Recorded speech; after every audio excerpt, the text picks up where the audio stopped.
Sunil one second Harish రావును పోలీసులు అడ్డుకున్నారు. గన్ పార్క్ బయలుదేరినటువంటి హరీష్ రావును పోలీసులు అడ్డుకున్నారు. తెలంగాణ భవన్ దగ్గర కొంత హైడ్రామా నడుస్తోంది. హరీష్ రావు తన టీంతో 2 బృందాలుగా విడిపోయారు. బీఆర్ఎస్ పార్టీ నాయకులు ఒక టీం కేటీఆర్ నేతృత్వంలో తెలంగాణ భవన్లో ఎదురు చూస్తుంటే జూపల్లి కోసం, ఇంకొక టీం హరీష్ రావుతో పాటుగా గన్ పార్క్కు బయలుదేరారు. అయితే హరీష్ రావును పోలీసులు అడ్డుకున్నారు. సో ఇప్పుడు బీఆర్ఎస్ పార్టీ దగ్గర ఇంకొక ఆయుధం అనే చెప్పాలి. మేము ఆధారాలు తీసుకొని వస్తుంటే పోలీసులను అడ్డుపెట్టి కాంగ్రెస్ పార్టీ ప్రభుత్వం మమ్మల్ని అడ్డుకుంటోంది. సో దొంగ దొరికారని చెప్పడానికి కూడా ఒక అవకాశం ఇక్కడ బీఆర్ఎస్ పార్టీకి కల్పిస్తోందని చెప్పాలి. అయితే ఎట్లాంటి పరిణామాలు ఉండబోతున్నాయి?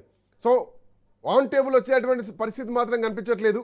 మంత్రులు విసిరినటువంటి ఛాలెంజ్కి హరీష్ రావు బయలుదేరారు. హరీష్ రావును పోలీసులు అక్కడే అడ్డుకున్నారు.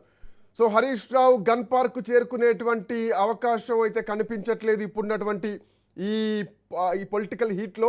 బట్ మరి ఆ సవాల్కు హరీష్ రావు రియాక్షన్ ఎట్లా ఉంటుంది?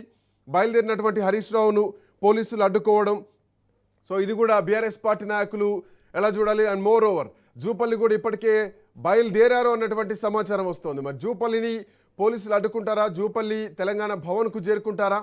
ఒక ఉద్రిక్తమైనటువంటి పొలిటికల్ హైడ్రామా కొనసాగుతోంది. సో సునీల్, హరీష్ రావును పోలీసులు అడ్డుకున్నారు. సో నెక్స్ట్ ఏంటి? బీఆర్ఎస్ పార్టీ వర్షన్ ఎట్లా ఉండొచ్చు? మనం ఇందాక కూడా అదే అనుకున్నాం. ఎందుకంటే పోలీసులు అయితే ఖచ్చితంగా అక్కడికి వెళ్ళనివ్వరు. ఎందుకంటే శాంతి భద్రతలకు విఘాతం కలుగుతుంది కాబట్టి ఎట్టి పరిస్థితుల్లో అందరినీ ఒకే చోటుకి అయితే తీసుకురాచ్చే ప్రసక్తి అయితే పోలీసులు సాహసం అయితే చేయలేరు. ఇప్పటికే మనం చూడొచ్చు, తెలంగాణ భవన్ వద్ద 2 టీంలు ఏర్పడినప్పుడు కూడా ఒక టీం ఇంకా అక్కడే, కేటీఆర్ టీం అక్కడే ఉన్నప్పుడు కూడా హరీష్ రావు టీం ఎప్పుడైతే బయటకు వెళ్ళిందో హరీష్ రావుని మధ్యలోనే దారి దమ్యంలో, అంటే గన్ పార్క్ వెళ్ళేటువంటి సమయంలోనే మధ్యలోనే అడ్డగించుకొని అతన్ని అడ్డుకున్నటువంటి పరిస్థితి మాత్రం మనం చూడొచ్చు. దీంతోపాటు అటు జూపల్లి సైతం కూడా తెలంగాణ భవన్కి అయితే పోలీసులు అయితే రానివ్వరు. అతన్ని కూడా అడ్డుకునే ప్రయత్నం చేస్తారు. మరోవైపు ఇక ఆర్ఎస్ ప్రవీణ్ కుమార్ మాత్రం సాక్ష్యాధారాలతో తను మీడియా సమావేశంలో అన్ని వివరాలు వెల్లడిస్తామని ఇప్పటికే ప్రెస్ క్లబ్ కూడా చేరుకున్నారు. మొత్తం మీద ఒక నాటకీయ పరిణామంగా అయితే మనం ఖచ్చితంగా చూడవచ్చు. ఎందుకంటే సవాళ్ళు ప్రతి సవాళ్ళు విసురుతూనే ఉన్నారు. ఇదంతా కూడా శాసనసభ వేదిక ద్వారా చర్చిస్తే బాగుంటుందనేది సామాన్య ప్రజలు కోరుతున్నారు. ఎందుకంటే శాసనసభలో ప్రజలందరూ చూస్తుంటారు, అక్కడ లైవ్ నడుస్తూ ఉంటుంది.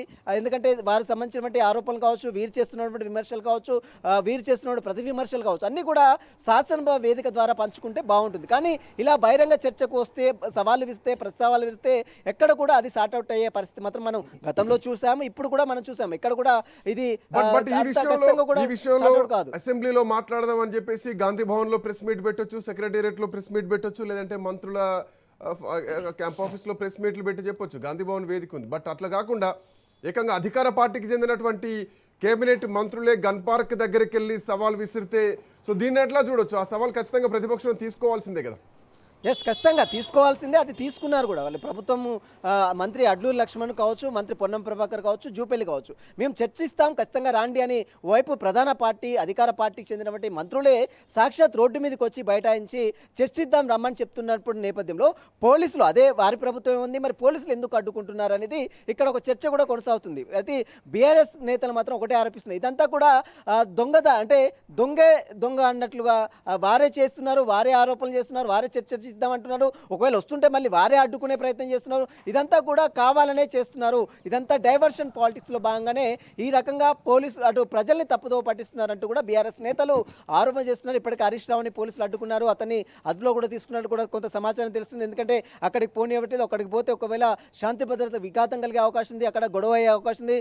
ఎందుకంటే కాంగ్రెస్ కార్యకర్తలు బాగా అక్కడికి చేరుకున్నారు. మరోవైపు బీఆర్ఎస్ కార్యకర్తలు అయితే అక్కడ కొంత ఉద్రిక్తమైన వాతావరణం నెలకొనే అవకాశం ఉంది. కాబట్టి హరీష్ రావు మాత్రం పోలీసులు అయితే అడ్డుకున్నారు. అయితే ఈ సభా వేదిక ద్వారా, మీరు అన్నట్టు శాసనసభ పక్ష వేదిక ద్వారా ఈ చర్చ ఇస్తే బాగానే ఉంటుంది. కానీ అధికార పార్టీ నేతలు, అధికార పార్టీ మంత్రులు ఒకే రకంగా రోడ్డు మీదకి వచ్చి చర్చిద్దామని చెప్పి మళ్ళీ వస్తున్నటువంటి చర్చిద్దామని చెప్పి సవాలు విసిరి వస్తున్నటువంటి వారిని ఏ రకంగా అడ్డుకుంటారు, ఏ రకంగా వారిని నిర్బంధిస్తారనేది బీఆర్ఎస్ నేతలు చేస్తున్నటువంటి ప్రశ్న. దీనికి సంబంధించిన విషయంలో మరి మంత్రులు ఏ రకంగా రెస్పాండ్ అవుతారు? మరి నిజంగానే వాళ్ళు సవాల్ విసినప్పుడు ప్రతి సవాళ్ళని స్వీకరిస్తామని చెప్పినప్పుడు మరి ఎందుకు వారిని అడ్డుకునే ప్రయత్నం చేస్తున్నారు?